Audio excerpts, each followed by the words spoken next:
Sam, how's the first couple of days in Joburg been as a group? Yeah, it's been good. It's a nice small trip for a Sunday compared to usual.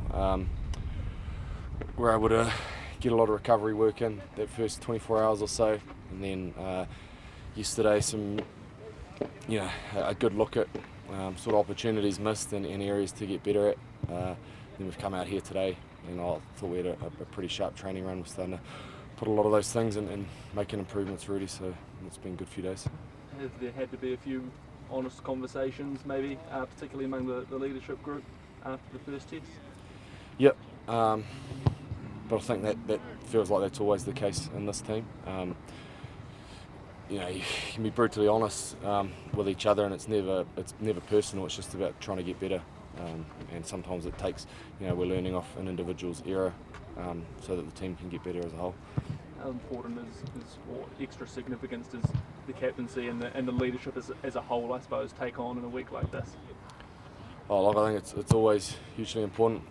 The whole role of the leadership group's massively important, and I've been really stoked with the way we've been operating off the pitch.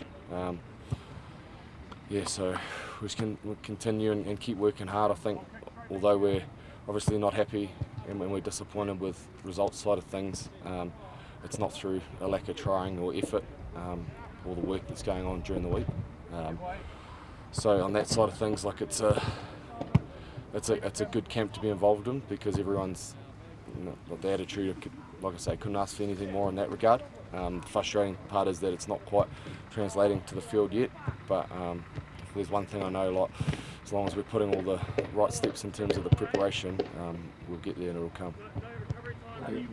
What are your recollections of Ellis Park, Sam, in terms of the atmosphere and I guess the challenge of playing there? I remember the first time there is the All Blacks. They flew the plane over nice and low. It's a vivid memory, but just that it's got another 30 odd thousand than last week. We're up slightly higher, so the air's a wee bit thinner.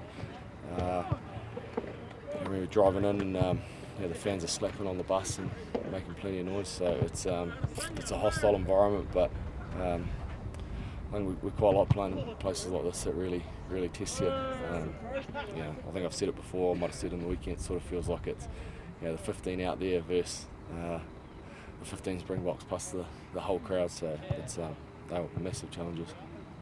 Sam, how much do you expect the Springboks to pretty much stick to what they did in Nelspruit, and knowing that they're pretty much going to be doing the same stuff? How do you prepare for that differently, or follow another approach?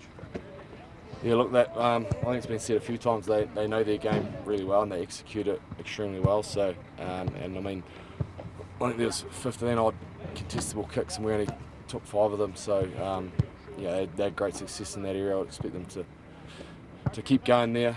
And then again, they had good success at the breakdown. So we'll expect them to roll out a lot of the same stuff, but it would be a little bit naive if they weren't looking for other opportunities and would have seen some stuff in the tape to exploit us in different areas. So we've just got to prepare the best we can. And there's certainly always a focus on the opposition, but there's probably more of a focus often on what we can control in our part of our game. Sam, you lost the intensity and the pressure battle against them in Nelspruit. They seem to just have that little bit of extra on you and were able to squeeze a bit. I mean, how important is it that you turn that around and maybe flip it there? Yeah, I don't know about the intensity battle. I thought we had good intensity, but I agree with the pressure and key moments. They were able to sort of flip momentum, or when we were trying to get it, they'd nullify it. Some of those were controllable, from our point of view. I think we had 5 penalties in a row in the first half, and as a result we hardly had a crack at them. So trying to eliminate those from our game will help. But absolutely, that's the game of Test match rugby, creating pressure, intensity and momentum. So it's all very well having one good moment. It's about following it up with another good moment and another good moment. Is it kind of a game where, I don't know, I mean, all the anxiety that's building, all the outside noise and all that, is it one where you almost kind of, not a free swing, but you got nothing to lose, Nah, I'm not seeing it that way at all. Like there's a trophy on the line. We're playing at Alice Park, and we're desperate to want to improve and put out better performances than we are. So there's as much on the line as there's ever been. Sam, how difficult is it for you personally? Obviously, there's a lot of pressure. There's a lot on the line on Saturday, and not just for you, but for other people as well. How difficult is it not to start thinking too much about the outcome and just stay focused on the process? Yeah, good question. But when we're in camp like this, the weeks are so structured and everything is focused around looking at ways to get better and improve. And when you constantly got that mindset to look and find areas to get better at, you sort of don't allow yourself, or if you do find yourself starting creeping or thinking about things like that, you check yourself and pull yourself back to focus on what's important and what you can control.